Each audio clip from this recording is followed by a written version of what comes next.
All right, welcome back to the Tactical Pause podcast. I'm Kevin Price. I'm Kevin Reed. And if you haven't done so already, I definitely encourage you to subscribe to the channel. It's really the best way to support what we're doing here. All right.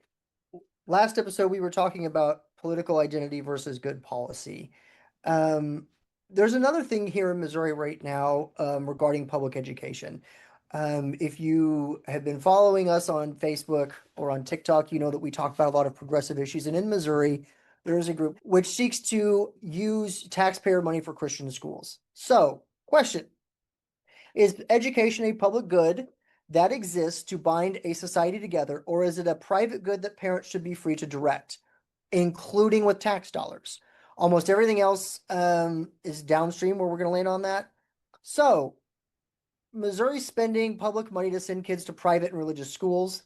Families who get scholarships say it's changed their lives. So, like if you're a lower income kid and you can't afford the tuition to go to a private school or a magnet school or a STEM school, in Missouri, there is the program called Missouri Scholars, which can help afford that for you. It is taxpayer money. However, the foundation is called the Herzog Foundation. They say this is about parental freedom and choice. Critics here in Missouri, and there's a lot. If you've listened to our Josh Smead interview, he talks pretty robustly about this. There's also another person that if you can find her on Facebook, on TikTok, or wherever, her name is Jess Piper. She has been pretty deep into this, where I think she's even made like the Herzog's naughty list a few times. Like she's kind of a rabble rouser. So the question is, especially in rural communities, and KP, I know you have kids that are school age too. So public schools, you're going to be kind of on the move on this. Like the question becomes, do we say that this is okay? Taxpayer dollars can be used for private schools because we tried, we did our part. Um, or do we say absolutely not? Because if you're in rural communities, so like here in Mexico, Missouri, and Audrain County, we don't have a private school. So if the state were to take all those the tax dollars and put them into a pool for Missouri scholars, so those students could go to private schools, we don't have that. So you're either going to have parents taking their kids a distance to whatever private schools are available. And I think there's a few in Columbia, and there's a few religious schools around here, but they don't have to take every kid, right? So, case before us. Public schools are one of the few remaining institutions where kids of all backgrounds, regardless, can sit in the same room. Diane Ravitch, she has a critique that is saying essentially that diverting public funds to religious private schools aims at eliminating public schools and spreading Christ-centered education, and that this is undermining the shared civic institution. There is a parental rights issue that there are some parents here in Missouri who say this is my right. We both have had kids in school systems while we've been active duty military.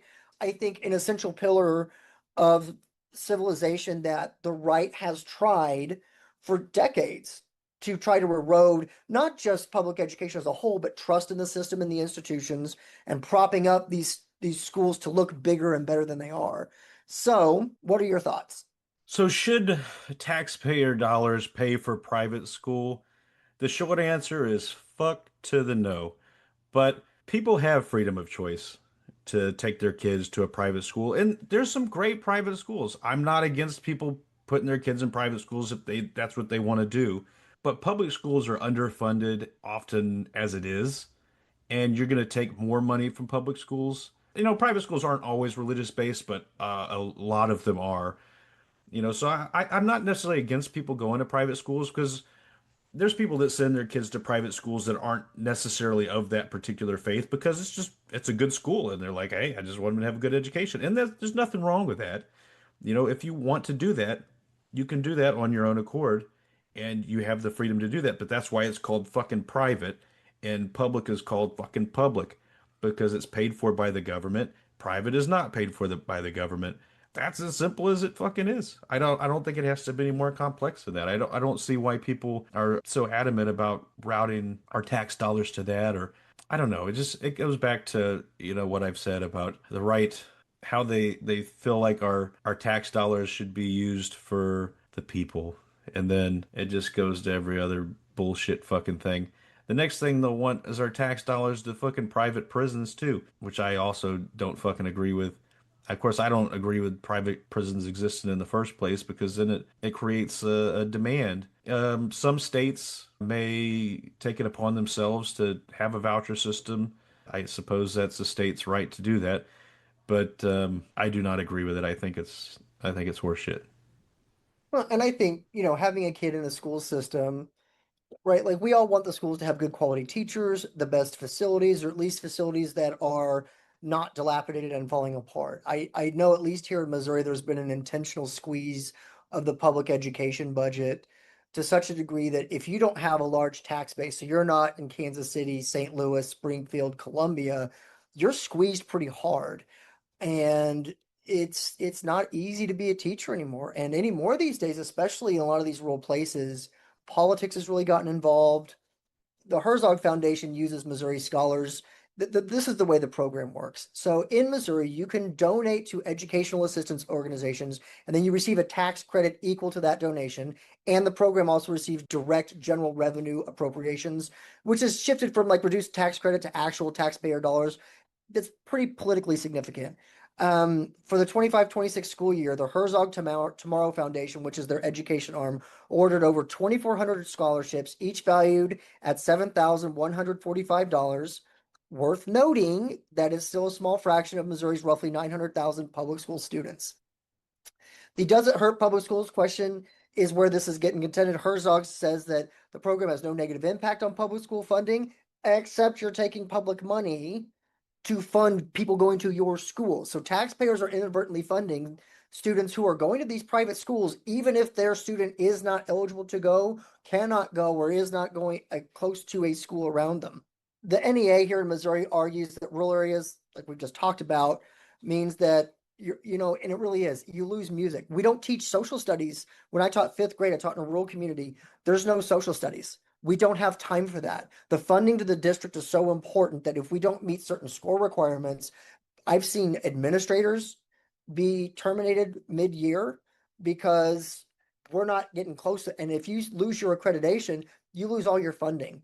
And that now you're talking about students having to be bused from a community almost an hour to a different one. You're going to overload that school.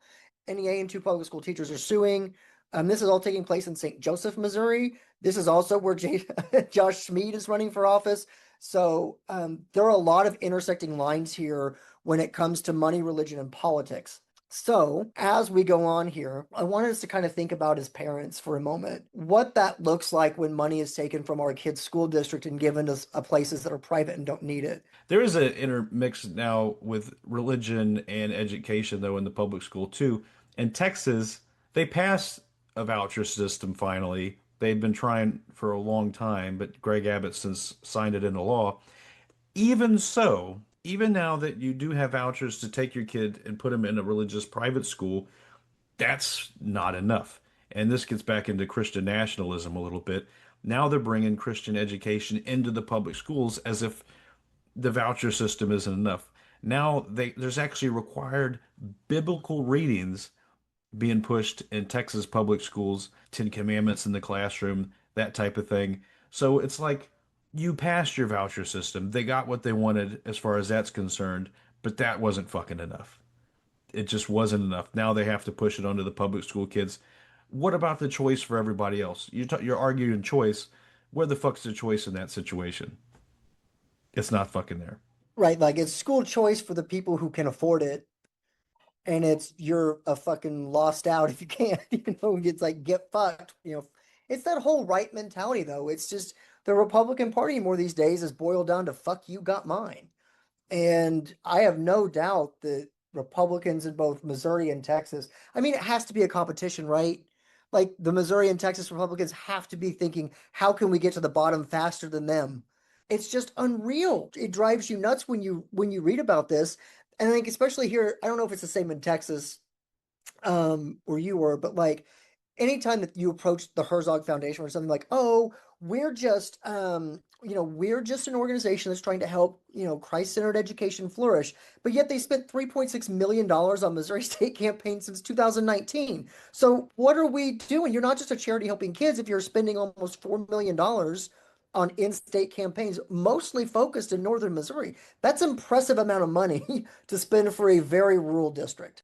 I find it interesting that they could push all this religious shit in the schools, But when it comes down to what they call religious values, the anti-gay, anti-LGBTQ, however, they're heavily on Grinder. They're, harassing other men in bathrooms and shit. Look at some of the nasty shit Donald Trump has done, grab him by the pussy, all this stuff. Very religious values, right? Very Christian values coming out of the right.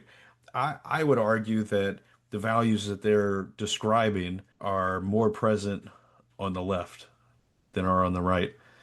Now, not to say I'm not sitting here saying that the left is without flaw because it absolutely is, but they like to preach, but they fucking don't like to walk the walk, man. They don't fucking do it. They don't. Well, and when you call them out too, then they get real defensive and they start getting like angry. There was a report in the Missouri Independent where two school board members in St. Joe basically say they've experienced like harassment and stuff since 23 because they basically accused the Herzog Foundation of violating Missouri laws. And it was echoed in a later state attorney general investigation. So it's almost like it's when you call them out and all they have left is just to just make it so miserable for you that you quit. And it's like, how is that not a toddler? Like my toddler would do that when he saw the Transformers toy that he wanted in the PX, right? And he's like, I'm gonna make this trip so miserable for you. And we just left. I walked him out. No, you're not. We're just kind of done.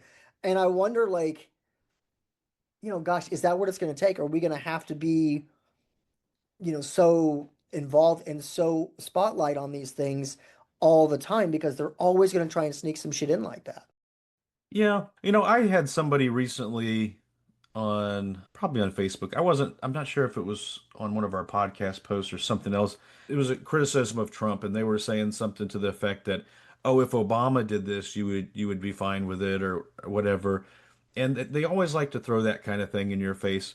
But I do think there's a difference, and I think it's going to be seen when Trump is out of the picture eventually, because we are very critical of people in the left.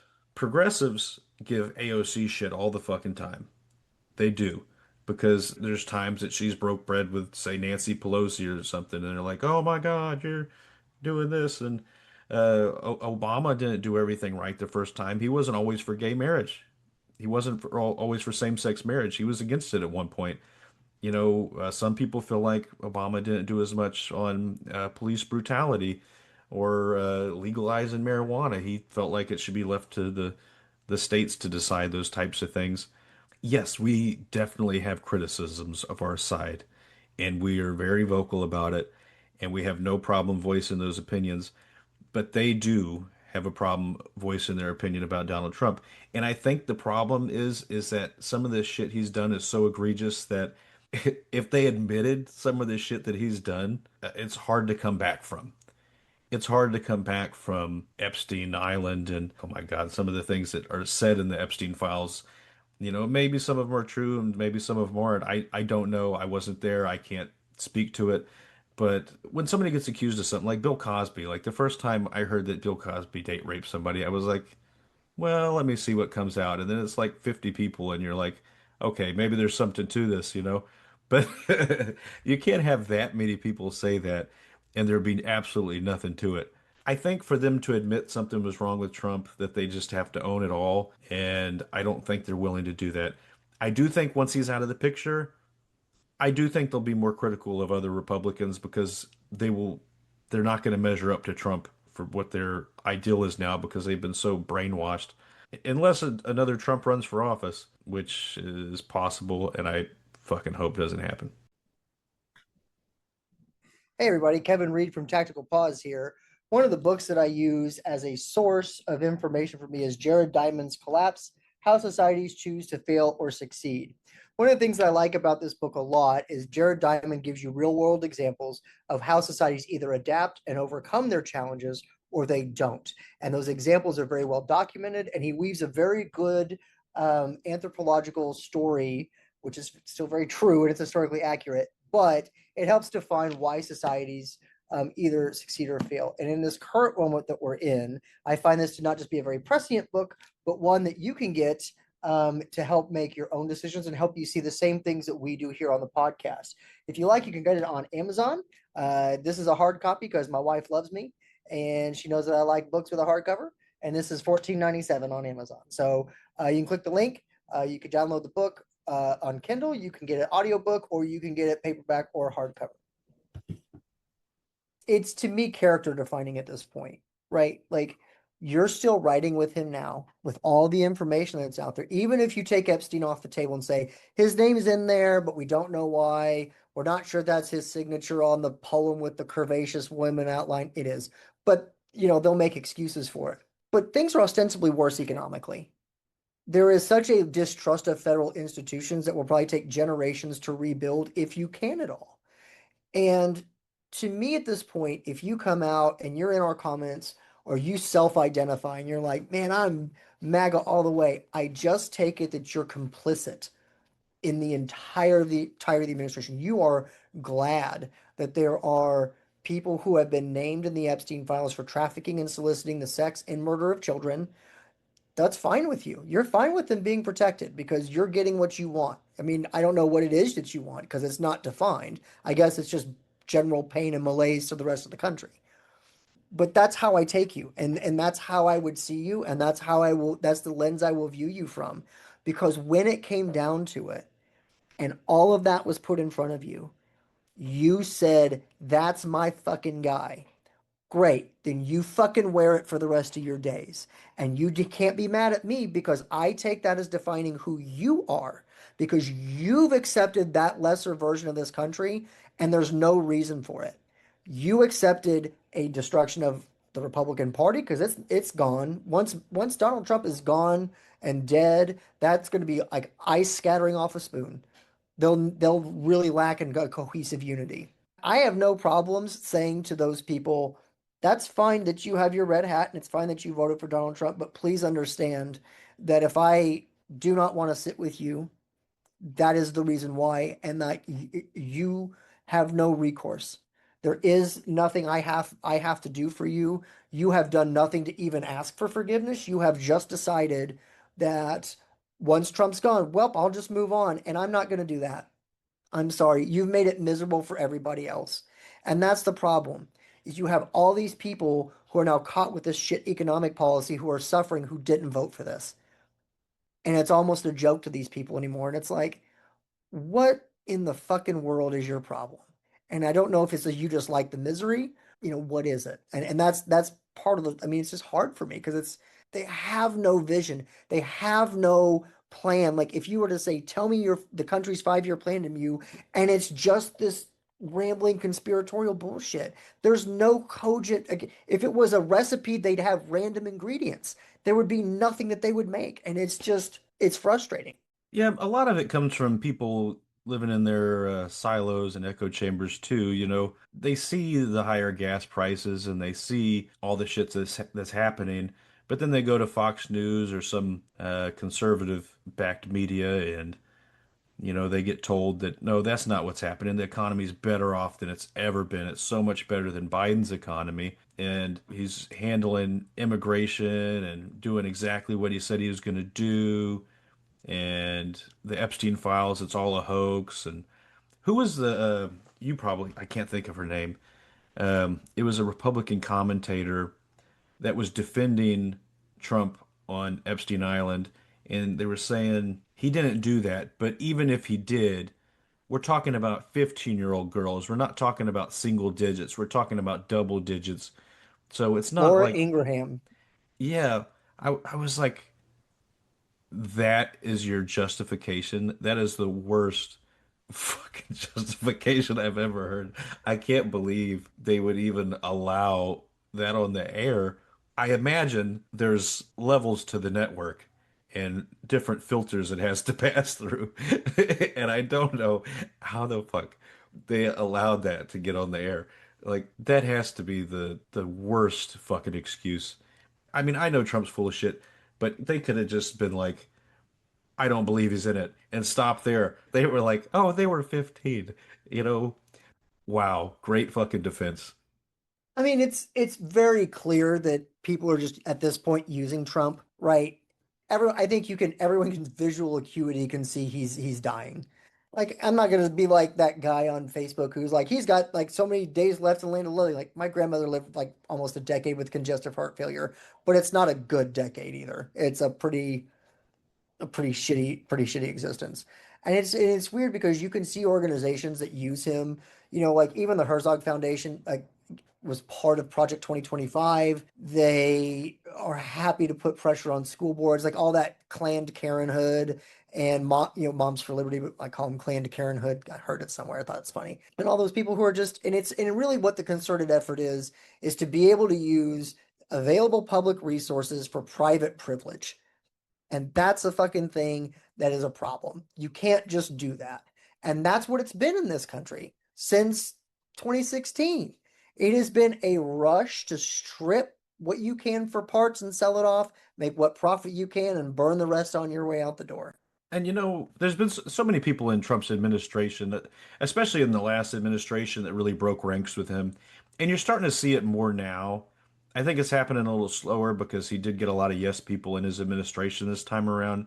Some of the people that do stick by him, I don't think really believe their bullshit. I don't think JD Vance believes it. I don't think Marco Rubio believes it. I think they're just going along because they feel like they have to. This isn't an endorsement of Marco Rubio or an endorsement of JD Vance. I don't like them either. But I think they do see through his bullshit, but they've done so much fucking wrong to come back on it. I think Hegseth believes it. I think he really does believe his own bullshit. But It's always the O fours, man. Like it's always the majors that fuck shit up. And he's and it's been true. It's E4s and O4s. a National Guardsman. Did you see that thing? Was he with the SEALs or who was he with when he was lifting weights recently? I don't remember the unit, but I remember him doing it. And he couldn't do like one rep. I don't know. Anyway, I digress. They But say that I alcoholism like degrades your muscle ability, so he must have been through a couple of fifths of whatever his poison is. But I think the point I was trying to get at is that, even Pence broke with him at one point, obviously, obviously, with January 6th, and Republicans were calling for his hanging at one point during the January 6th riots. But the voters see this through a different lens than the politicians. And that's where the politicians do have a little bit better of lens on the right, is that they see his bullshit in real time and they put up with it for a certain amount of time and then they say, I can't fucking take this anymore. This is fucking ridiculous. And then they get put in a camp by the Republican voters because they're like, oh my God, you're against Donald Trump, you're terrible. And they always have some kind of justification for that. The Republican voters will stick with him through and through. Not to say there's not some that will peel off. There absolutely are. But the majority, the ride or die Trumpers, are not going anywhere. You could say any fucking thing you want. That I will shoot somebody in the middle of Fifth Avenue and they would still vote for me is true for a large group of MAGA voters. It's absolutely true because they're dumb as a box of rocks. We got to get back to an actual civics education. I think that, it's impossible to start turning hearts and minds, as to use our old military term from the surge, hearts and minds and shit. But you're not going to do that if people don't have a fundamental understanding of where they've come from, right? Rural parts of Missouri have been places in the past where labor unions have taken off. There used to be places where like a bank would foreclose on a family farm, and there'd be farmers that would gather around with hangman's nooses outside. So if a banker tried to come up and buy the farm at the auction, they understood what was going to happen to them. Like we've lost our way as rural people. We've become so dependent on being told, through the media, like we're dependent on being told you're just the individual, the rugged individuals, and they overlay that with images of like Clint Eastwood gritting his teeth with a cigarette. And it's like, but we're not that anymore. We've had our industry stripped away from us. We've had our hospital here is gone. Like we've been stripped down and we are just reduced down to a Walmart and Aldi. I think we've got a KFC and a Pizza Hut and a Domino's and a Taco Bell, but that's it, and some houses and a school. But it was so much more, and to see people in this community almost victimizing themselves into helplessness on it, You just got to keep voting Republican. You just got to keep doing it. It's going to turn it around. It's like, but it hasn't for 30 years. And it makes you want to weep. They have gotten themselves into this thought cycle that this is the only way. There is no other way. We can't trust, and they believe the narrative that Democrats are going to come take your guns and we're going to enslave you. And you know what we're going to do? We're going to rape you at the same time. Why not? Like, that's not how it works, right? Like, I can't do anything if we don't have a hospital.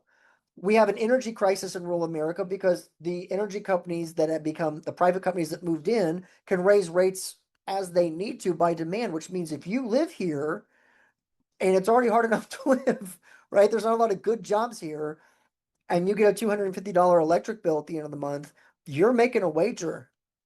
I got to either pay this electric bill or I'm going to be able to get food and gas and pay everything else. So, something's got to give, but at some point, you just feel like, are they just needing so many of them to just move away or die off before any change happens? I don't know. It just baffles me. I'm going to change the subject for a moment, slightly, but I have to know because my view on it probably isn't the standard left-leaning view on Major Watson, the Air Force major, speaking of 04s, was speaking out for the impeachment of Trump. I know there's some kind of law, which I wasn't even aware of, that I guess if you're protesting in that manner with a U.S. representative, you can't be arrested. And so he was standing out there with, I think it was Congressman Green, Yeah, Al and Green. until he couldn't stand out there anymore. And then at that moment that he left, they ended up arresting him. A lot of people say that he's brave for doing that, and I admit that there's a certain amount of courageousness to do that. But whenever I see people that are service members, especially with somebody such, he's been in the service for, he's close to retirement. And I think he could retire now if he wanted to. He's I think probably he going to said be, he had 21 years of service, he probably 17 gonna as be. an officer, but 21 total years. Well, they didn't actually bring any charges against him, it sounds like, and they ended up releasing him and stuff, which is good. He might be forced to retire at this point, but I don't know. I guess I don't see it as brave in the same way that some people do. And maybe because my first question was like, does this guy have a family? He's so close to retirement, and he's putting himself in this situation, and man, you don't got to do that, like like we get it, but also to a degree, I do think it is good for people to see that service members can stand up against this bullshit. So I think to a degree it's good, but for me, it made me feel icky. I didn't like it. Maybe it's because I was in the service and I see it through a different lens, but I was curious how you felt. I'm going to take the intel lens here. Any action that you take has to have an end result, right? So I want to do X to prevent this from happening. To me, that was all performative. What did that change?